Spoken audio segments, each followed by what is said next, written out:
Hello students and welcome back to our channel Siraj Shaikh degree study. आज हम start करने जा रहे हैं कंपनी फाइनल अकाउंट। आज के क्लास में सिर्फ और सिर्फ बैलेंस शीट का फॉर्मेट होगा और फिर उसके बाद जो लेक्चर्स होंगे उसके अंदर हम इंटरनल और बायबैक के बैलेंस शीट कवर करेंगे। स्टार्ट करते हैं आज का क्लास।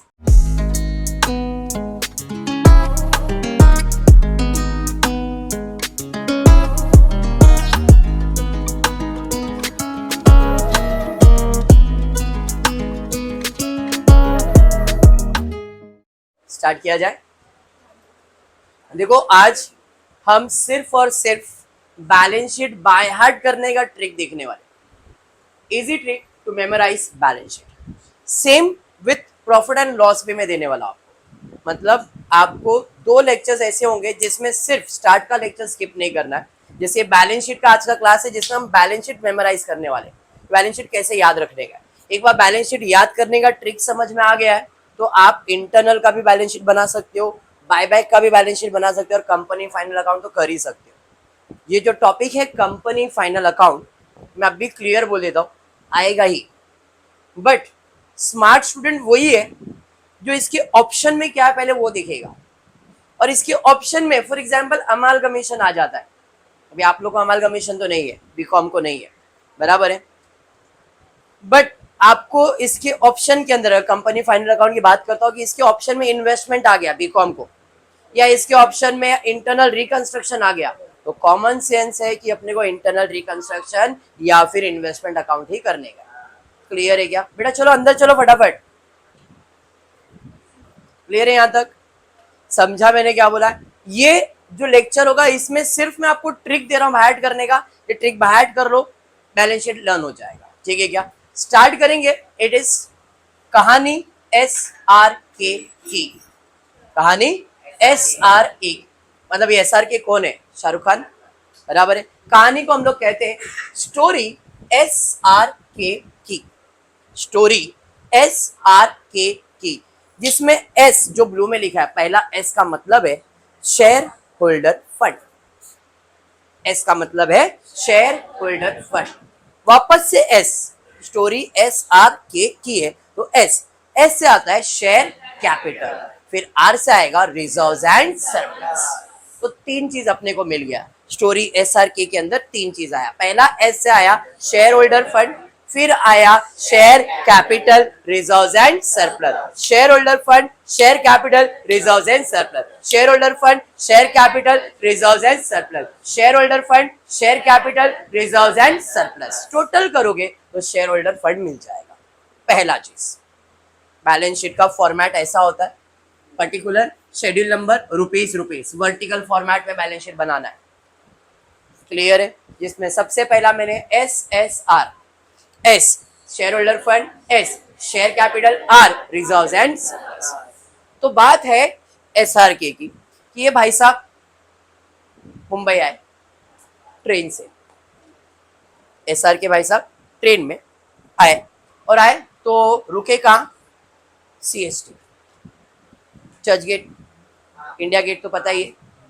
ट्रेन वहीं पे आई, रुका वहां पे। अब रुका तो वहां पे देखा एक ऑर्केस्ट्रा शो चालू है, चल रहा है, और वहां पे ढोल बजाने वाले की कमी है। कोई नहीं है, एक जगह खाली था जहां पे कोई ढोल नहीं बजा रहा। तो इसके दिमाग में ये आया कि भाई पैसा कमाने का है, चलो ज्वाइन कर लेता हूँ ऑर्केस्ट्रा स्टोर। लेकिन किस चीज की कमी थी? तो इसने क्या किया? ढोल परचेज किया। SRK ने ली ढोल। SRK ने ली ढोल। SRK ने ली ढोल। SRK ने ली ढोल। ने ली ढोल, जिसमें N का मतलब है नॉन करंट लायबिलिटीज, L का मतलब है लॉन्ग टर्म बोरोइंग्स, D का मतलब है डिफर्ड टैक्स लायबिलिटीज, O का मतलब है other long term liabilities and long term provisions. ने ली ढोल, ने ली ढोल। N non current liabilities, N non current liabilities, N non current liabilities. L से लॉन्ग टर्म बोरोइंग, N से लॉन्ग टर्म बोरोइंग, L से लॉन्ग टर्म बोरोइंग, D से deferred tax liabilities. अब 90% इसमें कुछ नहीं आता है, बट वो मेरे को एक कीवर्ड बनाने का है इसलिए वो लिख के रखा है। समझ में आएगा? एग्जाम में इससे रिलेटेड बहुत कम ही रहता है। फिर है O other long term liabilities, other long term liabilities and the last one is long term provision. अब इधर फॉर्मेट में आएंगे तो सबसे पहला एन है नॉन करंट लाइबिलिटीज, ये हेडिंग है। इसके अंदर सबसे पहला आएगा एल लॉन्ग टर्म बोरोइंग्स, फिर है deferred tax liabilities, other long term liabilities, long term provisions. समझ में आया क्या? पक्का। अब इन सब का टोटल करेंगे तो क्या मिलेगा? Non current liability. जैसे इन दोनों का टोटल करेंगे शेयर होल्डर फंड, इन सब का टोटल करेंगे तो नॉन करंट लायबिलिटीज। समझ में आया क्या?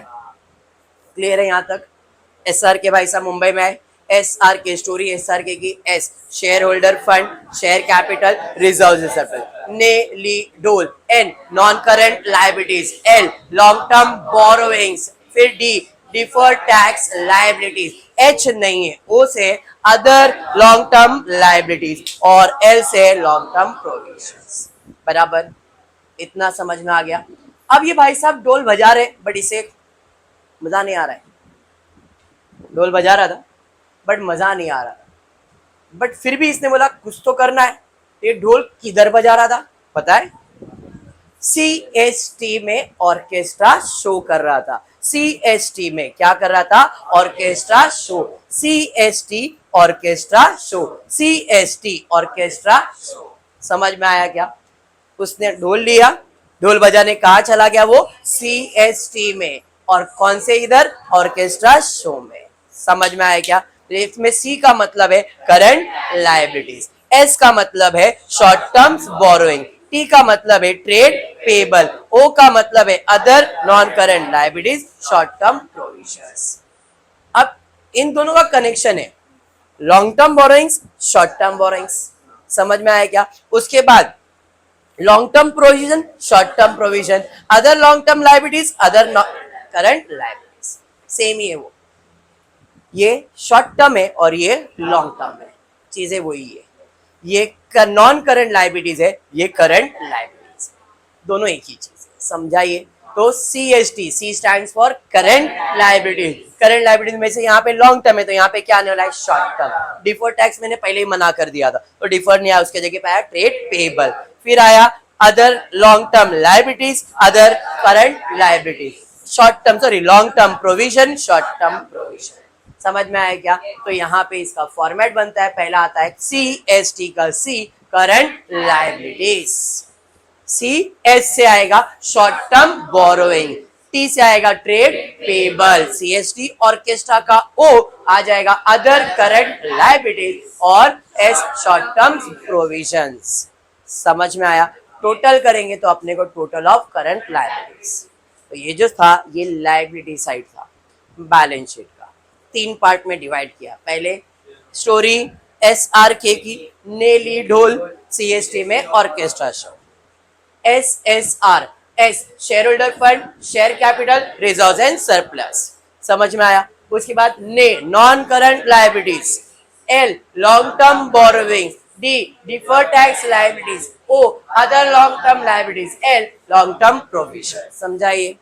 Total area CST, C current liabilities, S short term borrowings, T trade payable, O other current liabilities, short term provision.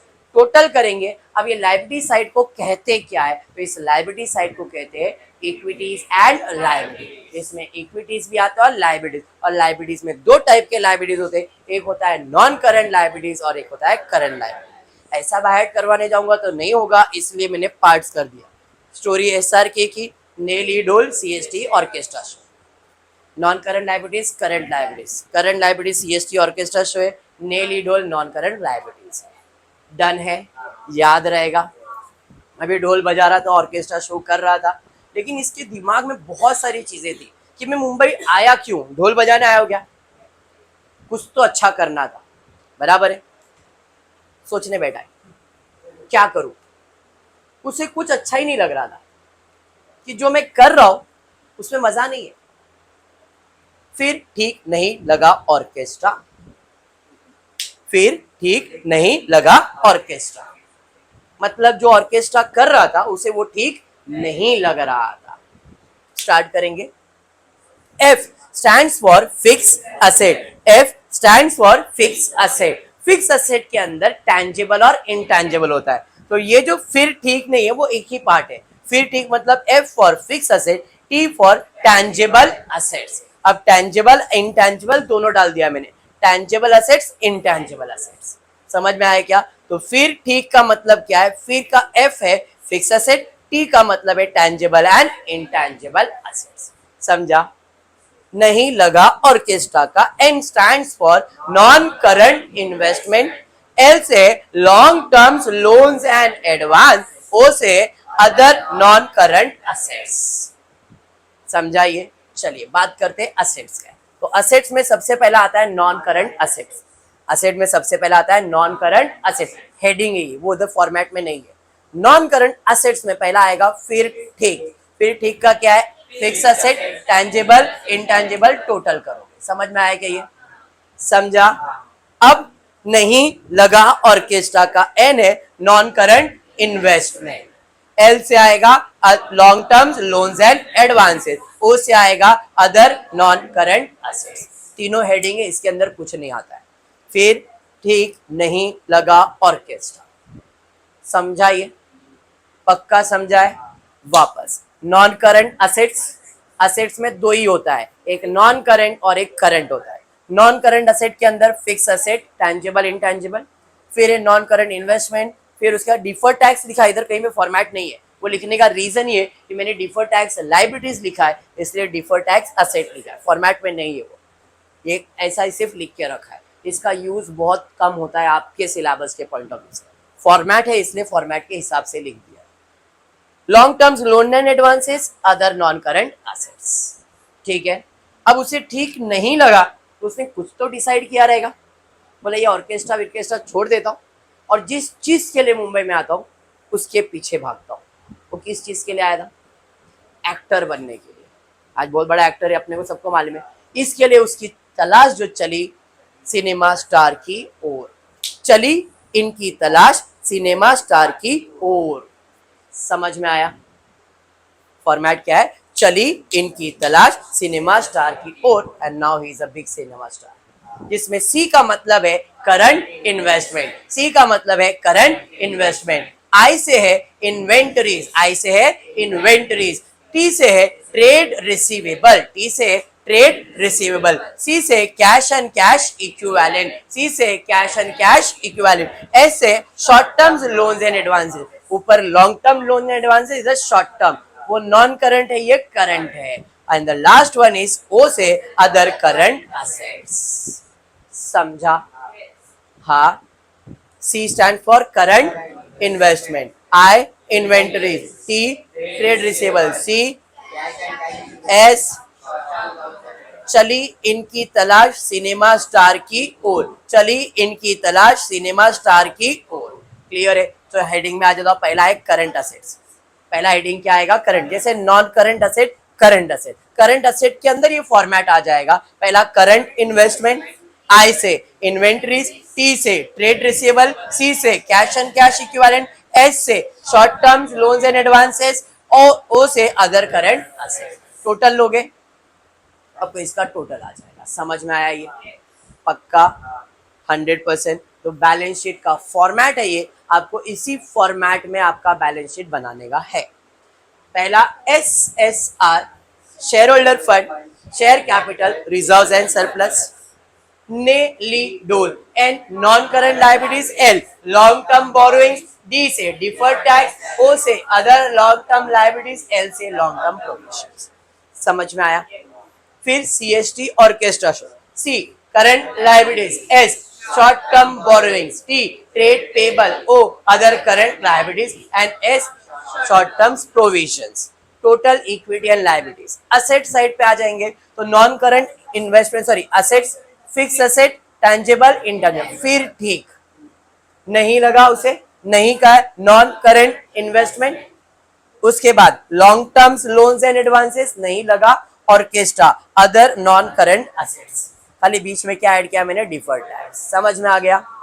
फिर का है एफ फिक्स असेट, टी से टैंजिबल, इंटैंजिबल। नहीं का है नॉन करंट इन्वेस्टमेंट, एल से long terms loans and advances, O से other non current assets. Orchestra show तो चली उनकी तलाश सिनेमा की ओर। तो चली उनकी तलाश में सी से तुम्हारा करंट असेट लिखना पहले, current investment, inventories, trade receivable, cash and cash equivalent, short term loan and advances and current assets. ठीक है, ये फॉर्मेट बाय हार्ट होना चाहिए।